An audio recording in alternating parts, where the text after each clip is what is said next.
Okay. Hi, everyone. So my name is Ashley. This is our first advice session for EyeRes for this year. Today's talk is going to be about away rotations and sub-Eyes, and it's going to be a general just advice and mentoring session for future med students who are thinking of applying or preparing to apply. We have three speakers today, and so if everyone could quickly introduce themselves and just as an intro. My name is Whitney Stuard. I am a PGY1 at the Wilmer Eye Institute at Johns Hopkins, and I came from UT Southwestern in Dallas, Texas. Great. I'm Olivia Uddin. I am, along with Whitney, a PGY1 at Wilmer Eye Institute, and I went to University of Maryland in Baltimore for med school.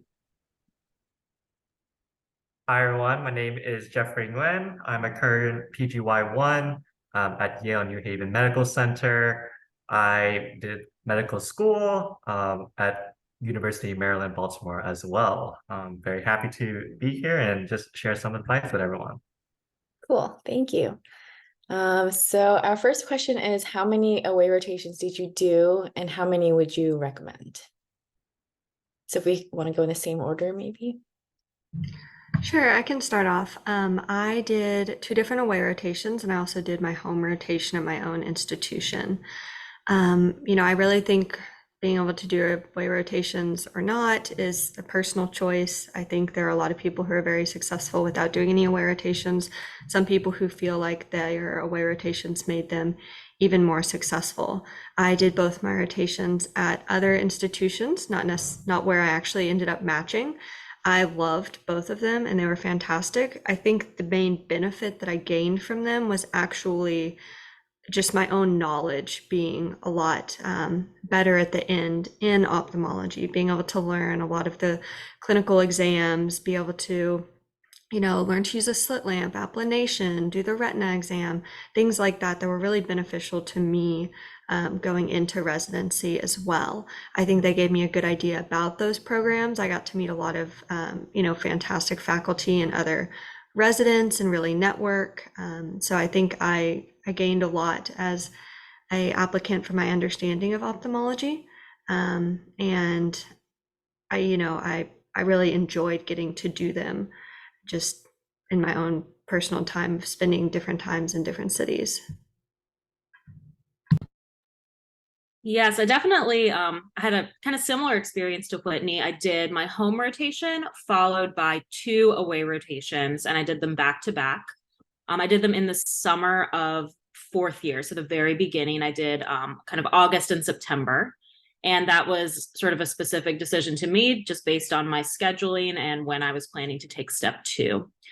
I had fantastic experiences at both. I did not end up where I did my OAs, but I think it was really key in skill building and network building within the ophthalmology world, which is a very small world. And it was great to really meet people and, faculty, residents, other trainees at different institutions and really get to see what life is like at those institutions and in those cities. So, for many of the same reasons that Whitney mentioned, I found it very positive for me, but I do want to note that away rotations for ophthalmology are not required. And that for any personal reasons, whether those are family obligations, financial, I think that the best thing to do is what's right for you and to, reflect on that and know kind of your plan and what you feel is best fitted to you and your application. Yeah, and for me, definitely agree with all the advice and that Olivia and Whitney said. I personally did 2 away rotations as well, including and my home rotation. So 3 ophthalmology rotations in total. I did match at one of the programs I did a away rotation at. So I think it's a really good way, not for the program, not only for the program to know who you are as an individual, but also for you to experience yourself in person, how the program is, and see which program is the best fit for you. Away rotations are a great way for you to meet the faculty, meet the residents, kind of get the type of environment that each different institution has and the different experiences that you would get at those programs. I think it's true that, away rotations aren't necessary if you are limited in terms of, your family connections, financial situations. So there are definitely other ways that you can get connections as well as learn about programs without having to do away rotation. Cool. Thank you, everyone. Next question is, what is the recommended timeline of when to start applying and then when to actually schedule / when to actually do the aways? So I think that depends a lot on when you're going to take step 2. Some people take a month off to study for step 2. Some people don't. And it depends on, when your school actually has your 3rd year finishing and kind of those requirements. And I think, if you are somebody who doesn't have a ophthalmology program at your own university, I'm not sure. I think Geoffrey, Olivia, we all had that at ours. So there are some students I know that really struggle with the fact that they don't have an ophthalmology department or program at their own university, which means they don't have or feel like they have the ability to get the letters they need.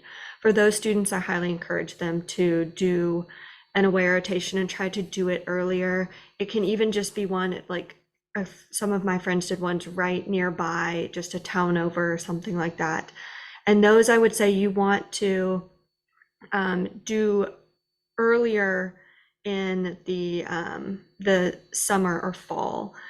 Give those individuals, if you're trying to get a letter from there, being able to give them a month once you're done or two even to get that letter written and get it in and submitted for you is really beneficial, I think, so that you have the time. You're not feeling like you're on the wire. They don't feel like they can't get it done for you because they have other commitments. That's really important, and I fully recognize that's a very different situation than some of the ones of us who maybe went on away rotations and didn't necessarily need letters from individuals from those institutions. For those who are not looking for letters, I think you can really, do an away rotation in the summer or fall, whenever you really feel like it, because you're going to really get a more feel for the institution, and those people will remember you whether or not your application has been submitted, not submitted, and what's going on. I think once the applications are released to programs, there's a couple-week gap, and then interviews start coming out in waves.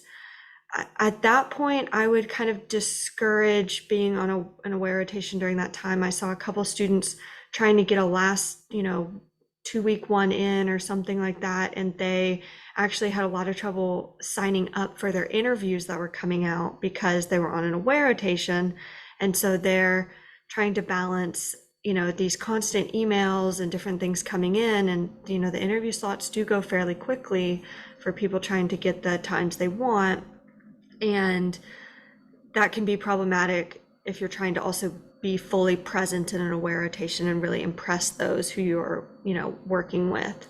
And so I would kind of encourage, once that time hits that, applications have been released to programs and, they're getting ready to start extending invitations, as I would not plan away rotations further into the fall than that. I think at that point you really need to focus on getting your interview set up, making sure that you have those days free, that you're prepared at home to do those interviews, and you can get those interviews scheduled. I think that was pretty stressful for a lot of students.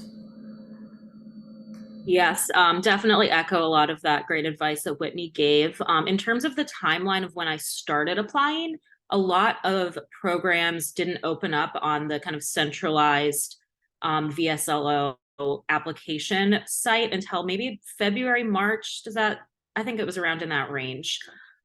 So I started applying kind of in March and April, and that seemed to work out well. I was able to get rotations set up, but just keep in mind that each school and each program can have their own deadline, their own application requirements, and some programs actually don't use that centralized VSLO software.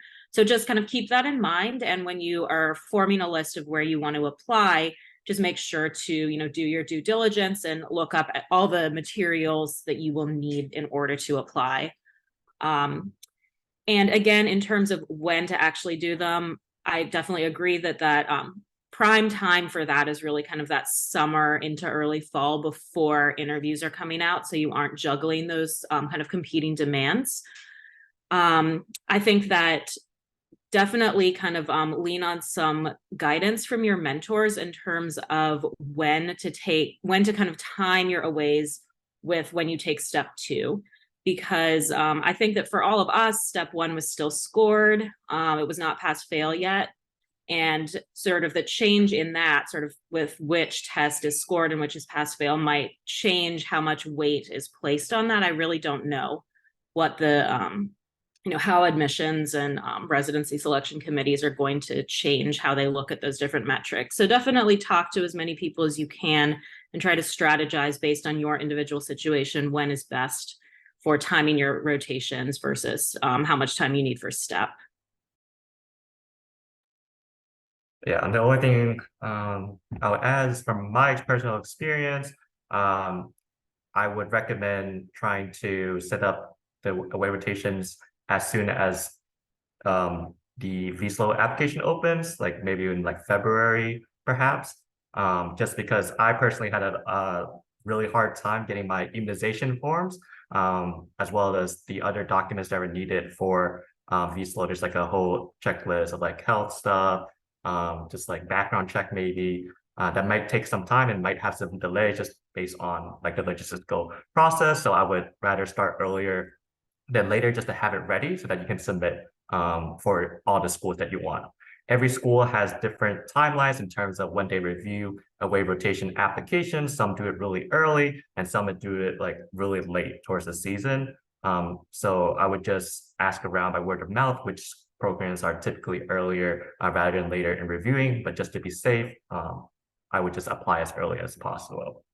In terms of timeline for when to schedule the aways, yeah, definitely agree that this is just something that will be based on your personal schedule and how you want to shape your away rotation. So you can do it as early as possible, but that's how that's just the timeline that you have or the scheduling that you have based on your electives or core rotation. But I would do it before interviews start, which is around November, because by the time you do like away rotation, maybe like end of November or December, some of the schools will probably have already sent out all their interview invitations by then. And some schools may not consider giving you an intro until after you complete your away rotation with them. So just keep that in mind. Cool. So just in summary, it sounds like apply in February, March when VSLO opens, and then target scheduling is around like summer, fall before interviews start. Okay, cool. Next question is, how did you decide where to apply? For example, did you apply at target programs versus like reach programs? And just what was the thought process behind that? So for me, I am, I guess, an MD PhD. And so I was also very nervous, and I will say that. Like, I was exceptionally nervous. I had even my program director just be like, you got to relax and just believe in yourself in this process. And so I really didn't know where I was going to sit. While I was on my PhD, a lot of things changed. I was now applying with a class that some of them had step scores, some of them didn't. All these new things like EyeRes and the lens ophthalmology and IT and all these ophthalmology related things had popped up while I was on my PhD, and everyone was doing all of this stuff, and it just seemed like a different world when I came back. And so I wasn't sure where I was going to sit in the applicant pool. I feel like some people have a good sense for themselves where they're going to sit, and others, I really just remember talking to my husband, and I was like, I have no idea if I'm going to be at the top or the bottom or the middle. I don't know. And so what I did for my away rotations is, since I did have, a family, in Dallas, I didn't really just want to go do any random away rotations. I looked at only places that I was interested in, that I would be willing to live, that if I got that interview, I was going to put it in, one of my however, what did we get, 15 slots? 15 slots that, and there was no question I would take it if I was able to get that interview. I did only apply for away rotations at what I thought were reach programs, or what I thought were, some of the top tier programs. And so I wasn't really sure if I was even going to be doing any away rotations. I just thought that I would give it, a shot. I had a fantastic home program that is a really, really great, just wonderfully ranked and has wonderful learning. And I was also, very happy with, I had done my rotation with them. And so I knew that was a strong program that I had already rotated with. And so the other ones, I just did ones that I knew they were reaches, but if I got it, I would love it. And I would be able to really enjoy my time. That was, just my thought process of it, because I came from a very strong institution for ophthalmology as well. And so I was able to do that. I applied, right off the bat to kind of a handful. And as soon as I got one, I removed myself from any other ones that conflicted with that same time. And I see Olivia nodding, because if you end up getting two at the same time, and you back out of one, or you say no to one, that really does look bad to that institution, because now they know you are not their first choice. So why are they going to waste an interview spot on you if you have shown them already that something else is more important? And that's a really valid thing. And so, I got my first one, and I actually had a mess up where within 5 minutes I got a second one. And so I hadn't been able to extract that. I was pulling them off at that moment, and I was just about a minute from being able to pull that other one. And so I ended up getting two at the same time. I had to say no to one, and I did not get an interview from that institution. And I fully understood that, because I chose another institution over them, and that made perfect sense. So I do encourage, if you do apply for away rotations and you get one, you need to go ahead and pull other ones during that same month that you might still have submitted. And that doesn't, to pull them, I do not think looks bad to any institution. I think that they know that that's being respectful, that you're saying, I'm sorry, I've gotten another commitment because I didn't hear from you in time, or for whatever reason. And even some of the ones that I pulled, I got interviews from those places as well. So I don't think that made any, I think that they really respect that, and you making sure that you stay on top of it. Yes. So the programs that I chose were kind of target/reach programs for me. Again, it's really tough. It's a very stressful time, and you can meet with advisors and sort of get a assessment of where you sit and where you're likely to sit. But every year is different, and you just never know. So I definitely recognize it can be hard to kind of verbalize that somewhere is a target for you if you're really just like, I just want to match anywhere. So it can be tough, but definitely seek advice from different advisors with different perspectives, and listen to that. These people have been advising students, some for years, and they have seen multiple years of data and multiple types of students, and they do know what they're talking about. So do trust in your advisors. And another thing that I did was I applied and specifically chose places where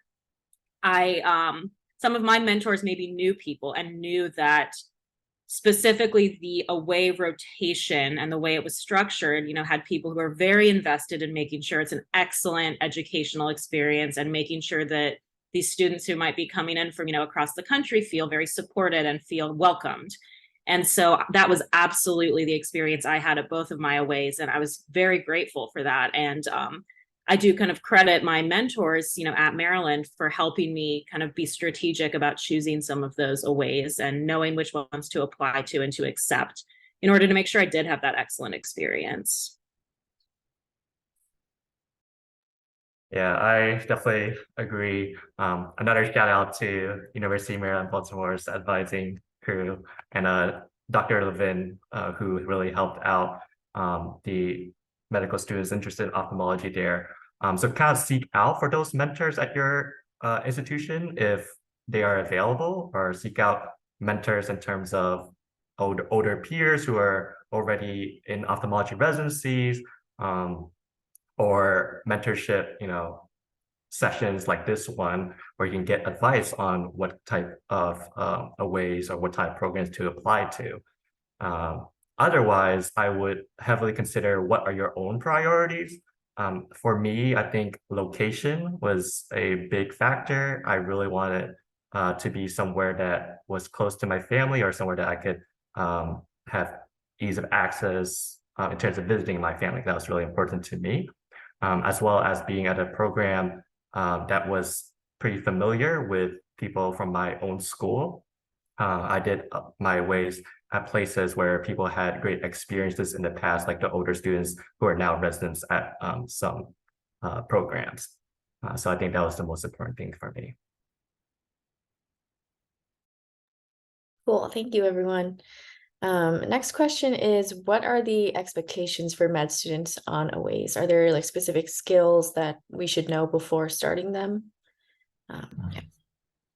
Yes, I think this is a great question, and it also comes down to where you do your away rotation. There's huge variability in different programs. There were, some days that, you really feel like you're just shadowing, and then I had some experiences where I was getting to, scrub into surgeries. I was getting to actually, do a full exam, full examinations on patients, put everything together, go present it, and then attending would come back and then see the patient and of course check off what I did. I think what you're able to do on a lot of the away rotations depends on you. And I highly always encourage students, if people offer, even if you don't know how, and you're not going to know how on a lot of this stuff, you're not going to know how to applanate, you're not going to know how to use the instruments, the slit lamp, all these different things, but if they're offering to let you try and get in there, see what you can do. If you're like, oh, I'm trying but I can't see anything, they're going to adjust you, they're going to help.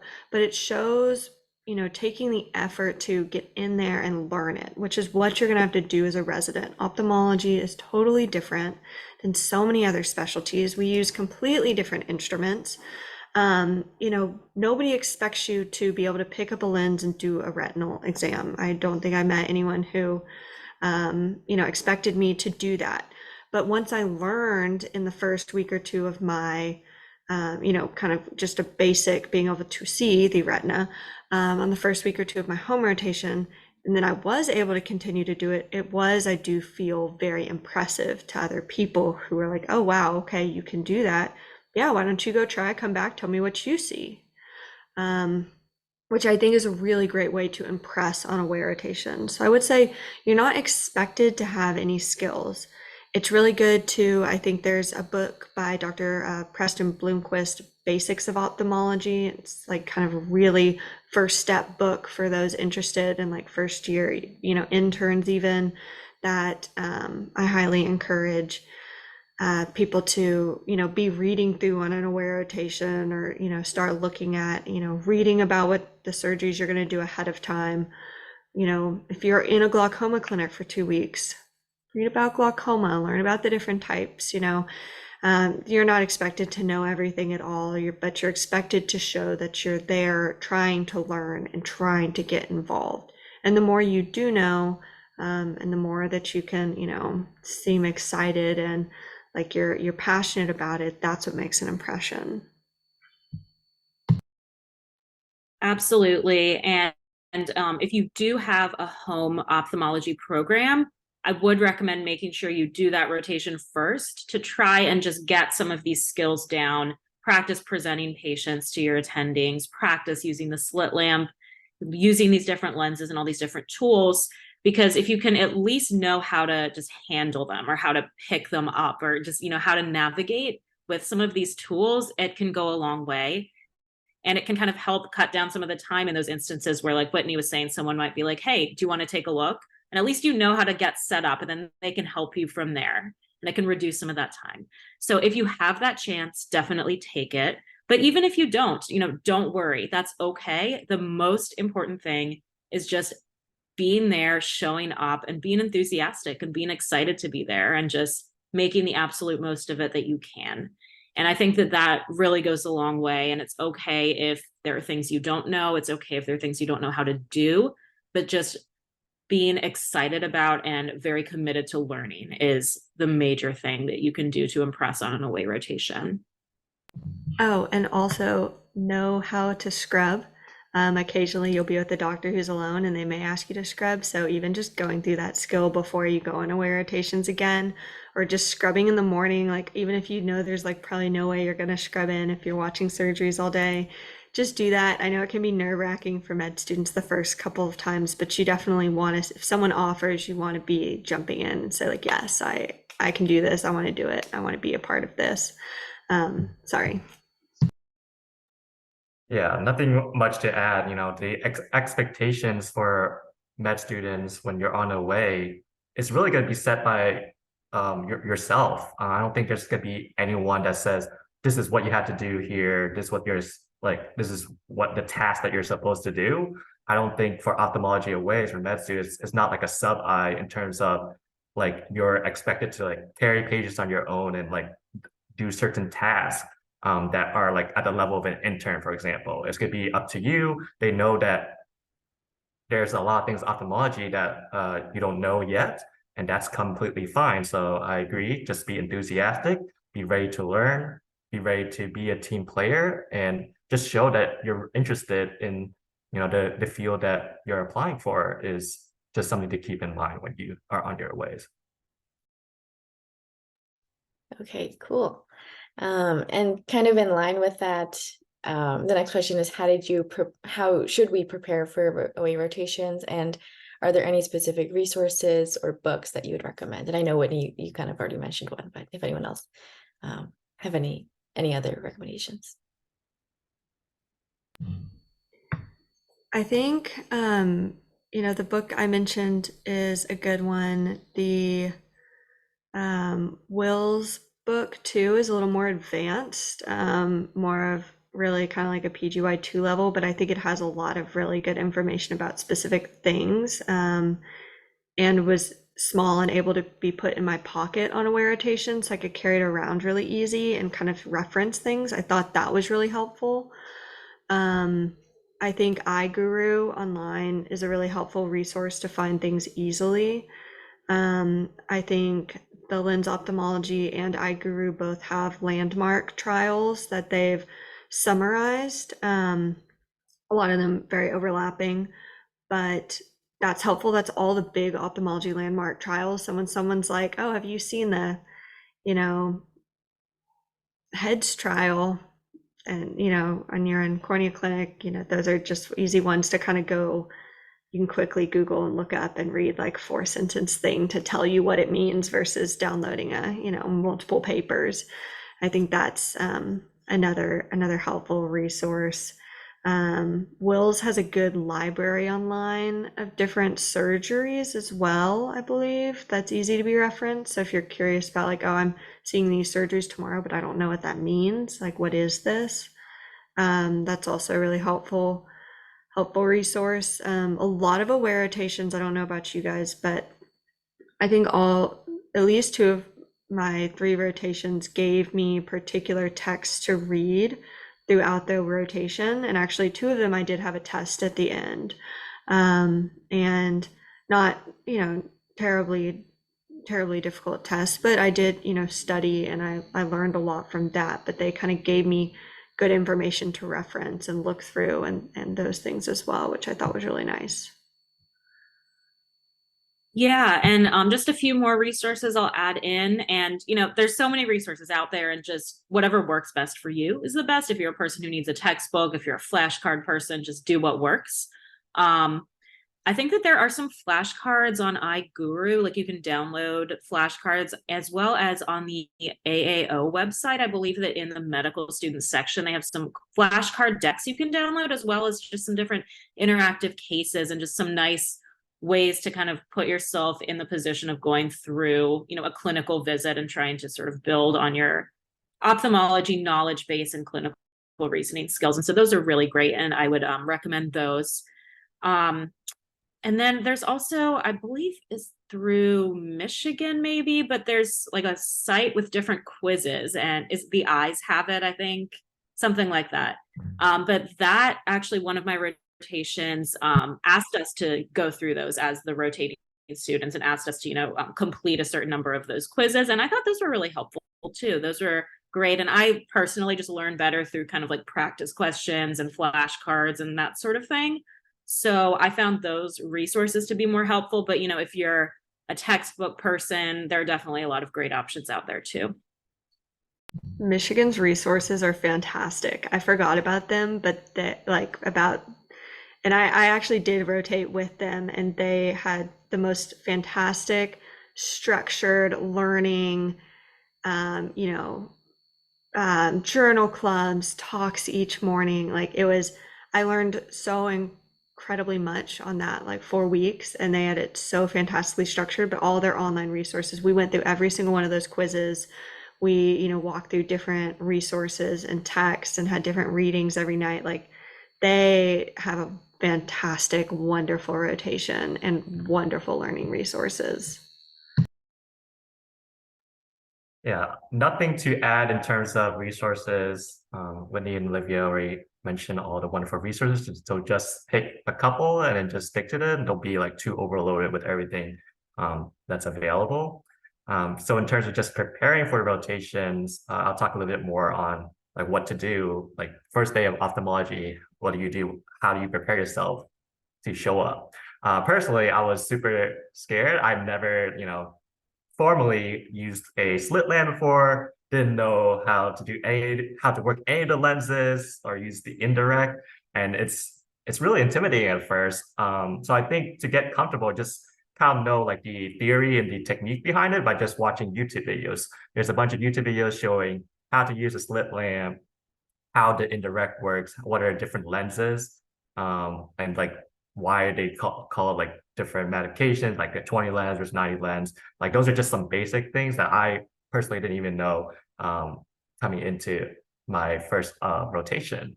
So those are things that you should get familiar with. And then once you start going through your first rotation, whether it's at your home institution, you have one, or another institution if you have one early on, I would just reach out to one of the residents or faculty member that you see that's really like passionate about teaching and just easy to approach, and see if they have time, after the clinic or after the last consult, whatever shift that you're on, just run through the basics of how to use a slit lamp. There are many residents and faculty that are very happy to do this with medical students. And you could even pull your other medical students that are on rotation with you to just have like a small session to go through, those basics. And I know some of the away rotation and programs actually have a curriculum for away rotations or for medical students going through the rotations, just to have an introduction to the basics. So those are things to keep in mind. Cool, thank you. And just for people to reference, for the Michigan online resources, can you find that just from Googling like Kellogg Eye Center ophthalmology resource? Or is there a specific link that, does anyone know?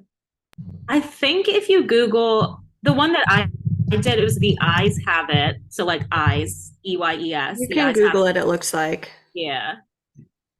Yep. If you Google that and Michigan, you can find a good number of these resources. And once you're on the page, I think you can navigate to different ones too. Okay, cool. Thank you so much. Our last question is just, do you have any tips/advice on how to impress during the rotation?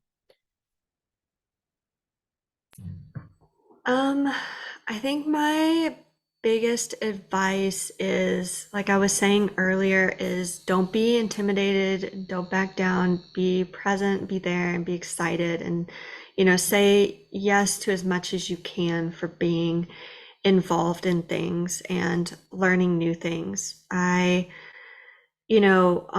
away rotations, I was really tried to be only there and only had that as like my main priority with what I was doing. You know, if they had extra things in the afternoon, had extra things on weekends, like I was there, I was a part of that.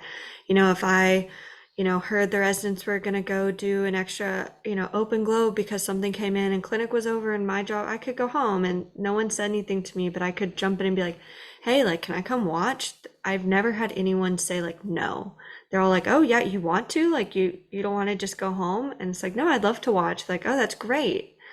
I think putting in those extra efforts, being really showing that you have an interest, you have a passion, um, you know, and you want to learn and you are teachable, I think are all really important things. I think, and also just being a person, people in residency are want to choose a resident who they're going to be able to work with as a colleague. The residents want someone who they're going to be able to be friends with. Um, you know, I think being able to sit down and, have lunch with the residents and talk with them and, just talk about regular things too, not just about school, not just about, oh, what was your score on step 2? What did you do? And those things as well. Like they're tired, the residents, they're people, they want to, talk about what TV show they're watching too and different things like that. And so, um, being excited and present in the clinic, wanting to learn, always getting in there and taking on the challenge and offering to do as much as you can, as well as getting to know people as a person. And so I think that helps them remember you as well. So they remember that, you're someone who, is a good student, but is also, someone that maybe they relate to on a personal level and that they like and they get along with. I think all of those are really valuable things. So just show them who you are, show them why you want to do ophthalmology. You want to do ophthalmology because you want to learn all this stuff. You want to do it. You're in 4th year, you're almost done. Don't be tired yet. And, enjoy getting to be out of 3rd year and be a real person. Yes, just be yourself, show how much you care. And like Whitney said, if there are extra things that come up, like go for it, get in there and really show that you are there 100%. Just like little tips.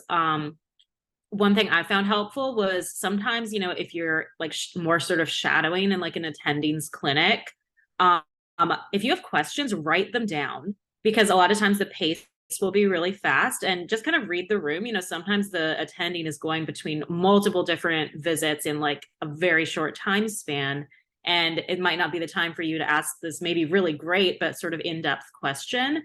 So write those things down because by the end of the day, when you do have time to kind of regroup or, the attendee might be like, hey, any questions from today? And that question you had at like 10:30 a.m. that was like hours ago and you've seen like 50 people, it'll be much easier to bring that to mind and say, oh yeah, that's right. That patient we saw with X, Y, and Z. I had a question about why we did this way, or what other things might you be considering, things like that.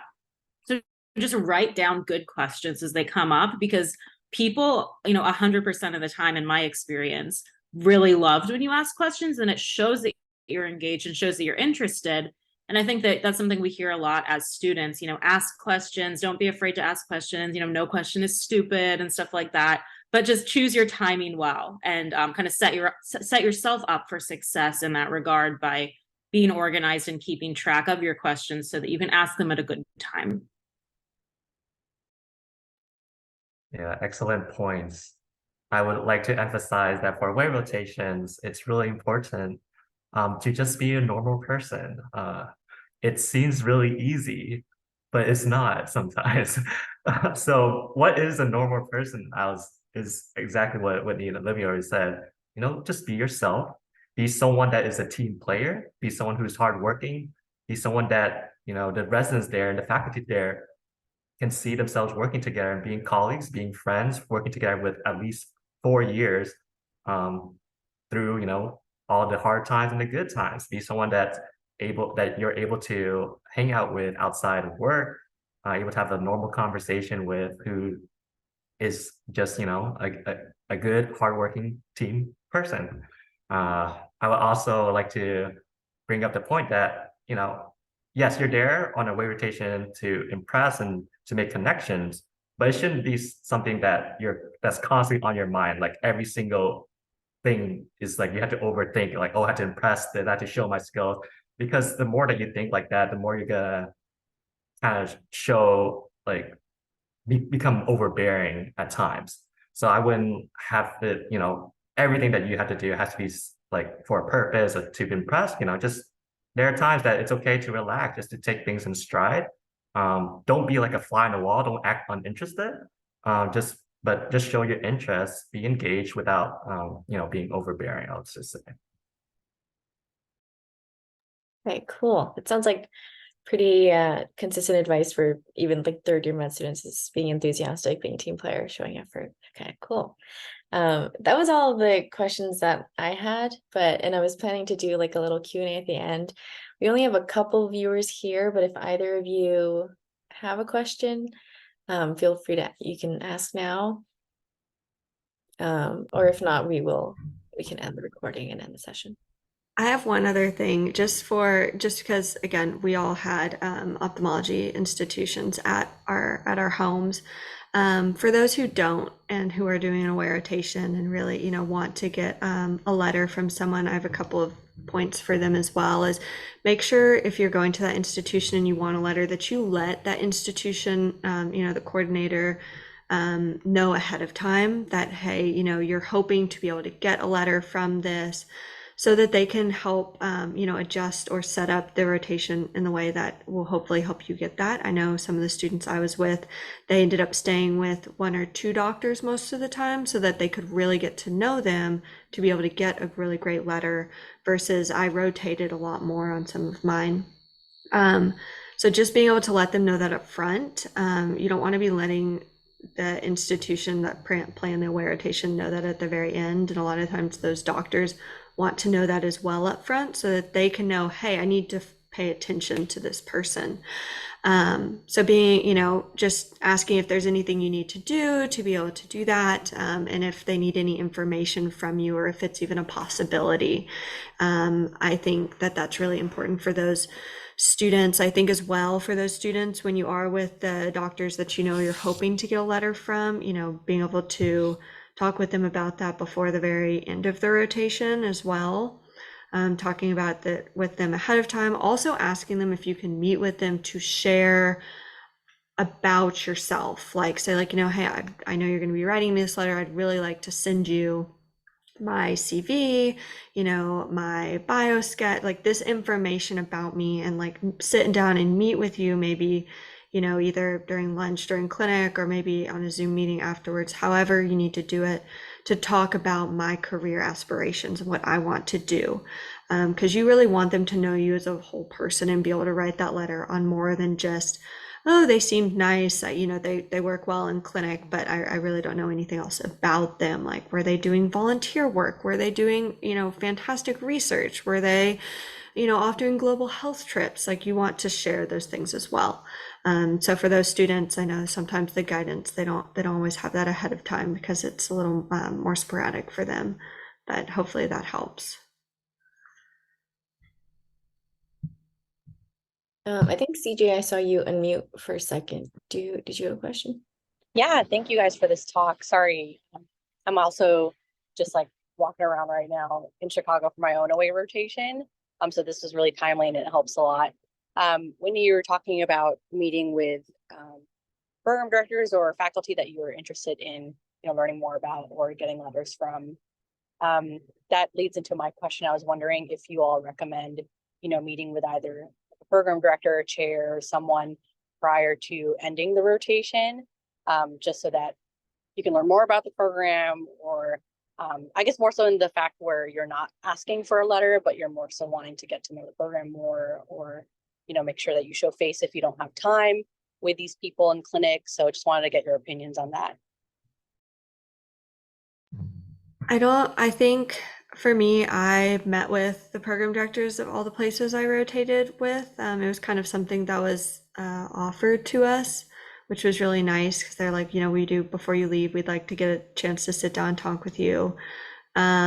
I think if it's also a good thing to ask if you don't get a chance to meet them, maybe you didn't get to rotate with them, maybe they're on vacation because it's August, or different things, reaching out and just saying, hey, I really loved my, or am loving my away rotation. I would do it like on the third week maybe, and just, reach out and say, I would really love to talk with you about my interest in the program or different things like that, or just, about, this program or about my interest in ophthalmology. I never think that's a bad idea. The larger your network is, the more helpful those people can be, because they'll have such an enormous fund of knowledge to be able to help you. I've never seen anybody be disenchanted by a student wanting to talk with them about a program that they built, or that the specialty that they work in that they love so much. I think everyone's really interested in talking, and so I even reached out to some faculty of research, since I'm an MD PhD, that I was interested in at those universities, just for their opinions on research and ophthalmology and how they did their careers and what they were doing, and just to get to know how research worked at those institutions. I always think reaching out to people and getting the most information is really helpful, because it can be very difficult making your decision at the end. There are so many fantastic programs around the United States that they all have like such wonderful different facets to them that you want to know about to be able to make your informed decision. Yeah, definitely. Like you said, Whitney, reaching out, with a genuine interest and wanting to talk is never, ill received. So definitely, some programs will formalize that and say, hey, we want all our away rotating students to meet. So, in that case, of course, take them up on that offer. But if it's not something that's formalized, definitely reach out and, talk to them and get some of your questions answered, express your interest. I had a kind of unique situation. I actually ended up being able to work with the program director, one of mine, in both the OR and clinic. That was fantastic. If you get that opportunity, make the most of it. It was, a really great experience. So yeah, just, make the most of whatever schedule you're given. And if you don't have FaceTime with the program director, feel free to reach out if it's something, that you're interested in doing. Yeah, nothing much to add. The only other thing is I've seen, I personally didn't do this, but I've seen other students do actual research projects or like just small case reports with the way rotation that they did at. So that's another option that you could think of. Thank you all. The other thing I would mention too is a lot of times I saw students focus really intently on the program director. There's a lot of other people in that room too that help make those decisions of who becomes the residents at each institution.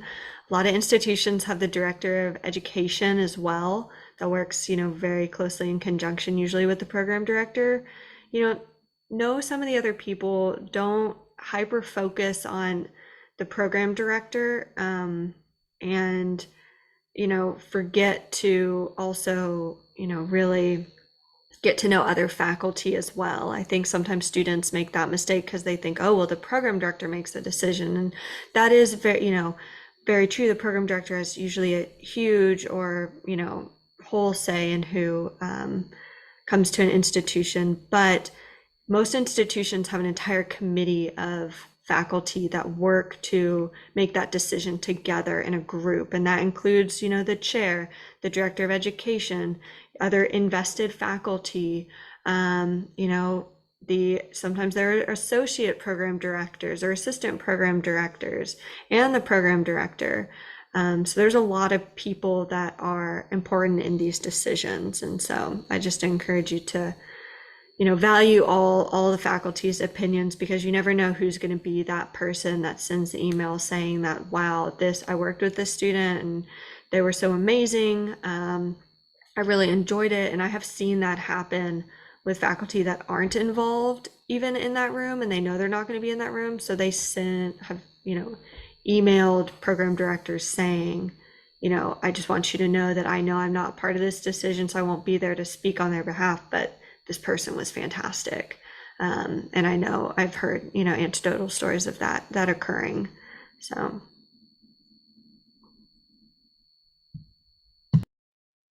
Cool. Thank you, everyone.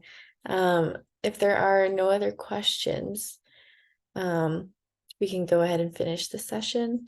May I ask a quick question? Oh, yeah, sure. Sorry about that. I apologize. I joined the meeting in the middle of the way. So I just saw the posting about 10-15 minutes ago, so I decided to join in.